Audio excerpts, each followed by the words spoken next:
Welcome back. इस video में हम एक बहुत ही इम्पोर्टेंट फाइलम के बारे में अध्ययन करेंगे जिसका नाम है एस्कहेलमिन्थीज या फिर इसको एक और नाम से जानते हैं जिसको हम निमेटोडा के नाम से भी जानते हैं।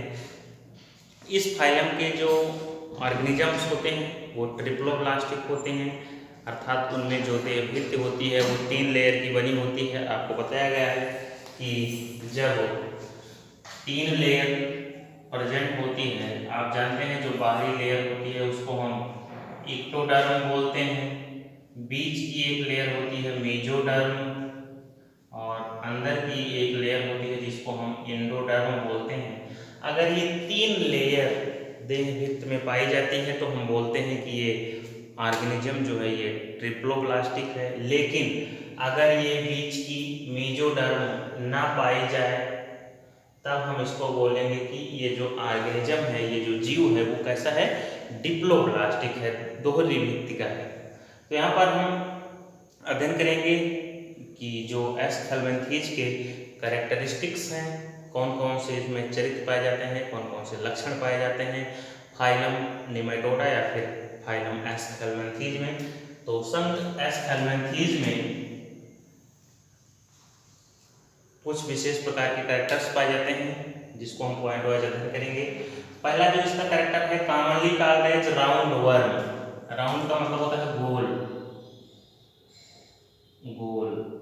वर्म का मतलब होता है कीड़ा या कृमि, कृमि।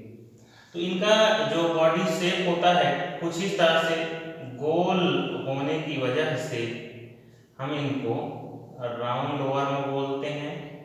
और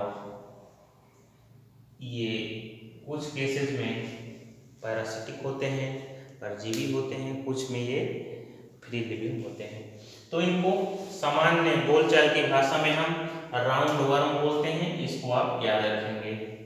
अगर आपसे पूछा जाए कि राउंड वर्म किस फाइलम के जीवों को कहते हैं या फिर किस संघ के जीवों को हम राउंड वर्म बोलते हैं, तो आपका आंसर होना चाहिए फाइलम एस्कहेलमिन्थीज या फिर निमेटोडा।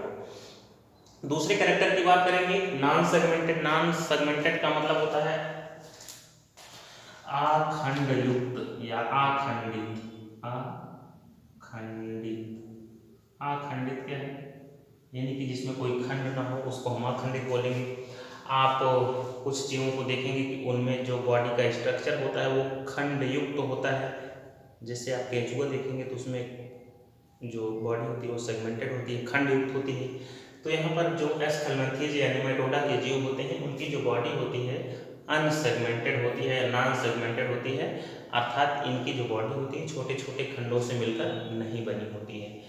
दूसरा लक्षण क्या है, सिलेंड्रिकल। सिलेंड्रिकल का मतलब होता है बेलनाकार या गोलाकार, बेलनाकार। तो इनका जो आकार है वो क्या है, गोल आकार का है, बेलन के आकार का है, इसीलिए हम इसको सिलेंड्रिकल बोलते हैं। इलांगेटेड का मतलब होता है लंबा। तो इनका जो शरीर है नॉन सेगमेंटेड होता है, आखंडित होता है, बेलनाकार होता है, लंबा होता है, इलांगेटेड होता है। इलांगेटेड का मतलब होता है लंबा। अगले हम लक्षण की बात करें, ट्रिप्लोब्लास्टिक। इनकी जो बॉडी है वो 3 लेयर की बनी होती है, 3 परत की बनी होती है जिसको ट्रिप्लोब्लास्टिक बोलते हैं। आपको भी जस्ट यहाँ पर बताया गया है, इक्टोडर्म, मेजोडर्म और एंडोडर्म, 3 प्रकार की लेयर पाई जाती है। बाह्य चर्म, मध्य भित्ति और अंतःभित्ति या अंतःचर्म इसको बोलते हैं हिंदी में। तो ये 3 प्रकार की लेयर पाई जाती है, इसलिए हम इसको बोलेंगे कि ये ट्रिप्लोब्लास्टिक है। बाइलैटरली सिमेट्रिकल, इनका जो शरीर होता है वो बाइलैटरली सिमेट्रिकल होता है, द्विपार्श्व सममित होती है इनमें। अर्थात अगर हम इस मान लीजिए कोई एक एस्कैरिस है, एस्कैरिस एक प्रकार का निमेटोड है, सपोज दैट इसको हम अगर खींच कर सीधा करें तो इसका आकार हमको कुछ इस तरह से मिल सकता है। और अगर जब हम इसको इस तरह से सीधे लंबाई में काटेंगे, लॉन्गिट्यूडनल सेक्शन जब हम इसका काटेंगे तो हम पाएंगे कि बॉडी का इसके कुछ पार्ट इधर है और उसका आधा हिस्सा इधर है। ठीक इसी प्रकार से जैसे कि मनुष्यों में बाईलैटरल सिमेट्री होती है, अगर हम किसी मनुष्य को सीधे इस प्रकार से काटें, लैटरली उसको हम काटें, तो हम पाएंगे कि जो शरीर का हिस्सा है वो आधा हिस्सा इधर है, आधा हिस्सा इधर है। क्यों? क्योंकि अगर हम किसी अंग को देखेंगे तो दोनों हिस्सों में वही अंग पाया जाएगा। जैसे आँख का हिस्सा भी दाएं तरफ भी होगा, बाएं तरफ एक आँख दाएं होगी, एक बाएं होगी। जो ब्रेन का हिस्सा होगा वो भी आधा इस पार्ट में होगा, आधा इस पार्ट में होगा। तो इस प्रकार की जो सिमेट्री होती है उसको हम बाईलैटरल सिमेट्री बोलते हैं। समित false coelom present. False coelom क्या है? आपको पिछली वीडियो में बताया गया था कि सीलोम क्या है। यहाँ पर इस वीडियो में हम एक बार फिर से जानेंगे कि सीलोम क्या है। मान लीजिए बीच का जो स्ट्रक्चर है ये क्या है? इसकी एलिमेंट्री कैनाल है, इसकी जो है ये डाइजेस्टिव ट्रैक्ट है, आंत है। तो एलिमेंट्री कैनाल और इस बॉडी वॉल के बीच का जो स्पेस है इसी को हम सीलोम बोलते हैं। ये जो बॉडी वॉल है, सपोज दैट ये इसका एनस है, गुदा है, ये इसका माउथ है। तो माउथ से आप जानते हैं एलिमेंट्री कैनाल स्टार्ट होती है, एनस तक पहुंचती है। तो इस बॉडी वॉल और एलिमेंट्री कैनाल के बीच में जो खाली स्थान है उसको हम सीलोम बोलते हैं। दूसरी बात, ये जो सीलोम है यहाँ पर पाई जाती है। इसके जो पहले के फाइलम हैं उनमें सीलोम नहीं पाई जाती है, बॉडी कैविटी नहीं पाई जाती। सीलोम को बॉडी कैविटी भी बोलते हैं और बॉडी कैविटी। तो यहाँ पर सीलोम पाई जाती है, लेकिन कंडीशन क्या है?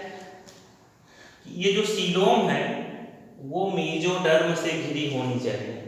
ये जो 3 लेयर पाई जाती है, एक्टोडर्म, मेसोडर्म और इंडोडर्म, इसे से पूरे शरीर की जो है संरचना होती है। इन्हीं 3 लेयर से मिलकर जो भी अंग बने हैं इसी से मिलकर बने हैं, 3 लेयर से बने हैं।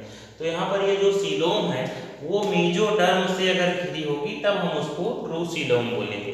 क्योंकि यहाँ पर जो मेसोडर्म है वो सीलोम को नहीं घेरे हुए हैं, इसलिए हम कहेंगे कि यहाँ पर जो सीलोम है वो फाल्स सीलोम है। अगले लक्षण की बात करें तो कुछ जीव इसमें हैं जो पैरासिटिक हैं, कुछ जीव हैं परजीवी होते हैं और कुछ जीव फ्री लिविंग होते हैं परजीवी। जैसे एस्कैरिस है, एस्कैरिस एक प्रकार का पैरासिटिक ऑर्गेनिज्म है, ये आंतों में पाया जाता है और वहाँ से पचे पचाए भोजन को एब्जॉर्ब करता है।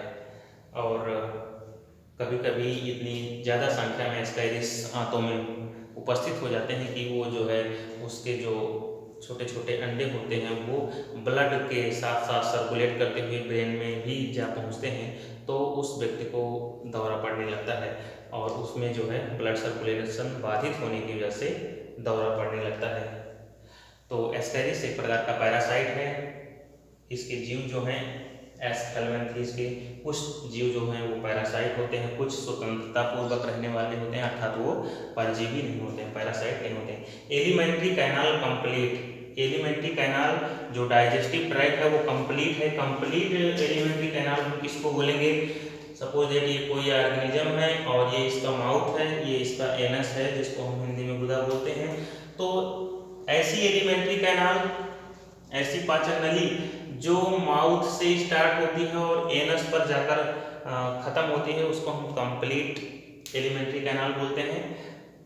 और इसमें लगभग सभी डाइजेस्टिव सिस्टम पाए जाते हैं।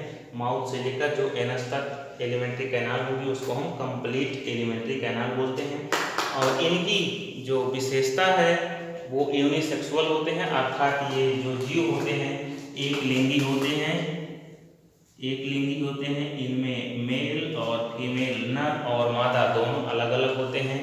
आप देखेंगे कि जो एस्कैरिस होता है उसका जो नर एस्कैरिस होता है वो थोड़ा छोटा होता है और जो फीमेल एस्कैरिस होता है वो कुछ ज़्यादा बड़ा होता है। तो सपोज देखिए एक नर एस्कैरिस है और ये एक मादा एस्कैरिस है। तो यहाँ पर दोनों अलग अलग हैं, इसमें ये मेल है और ये बड़ा वाला फीमेल। ये सिंबल जो आप देख रहे हैं ये नर को इंडिकेट करता है, ये फीमेल को इंडिकेट करता है।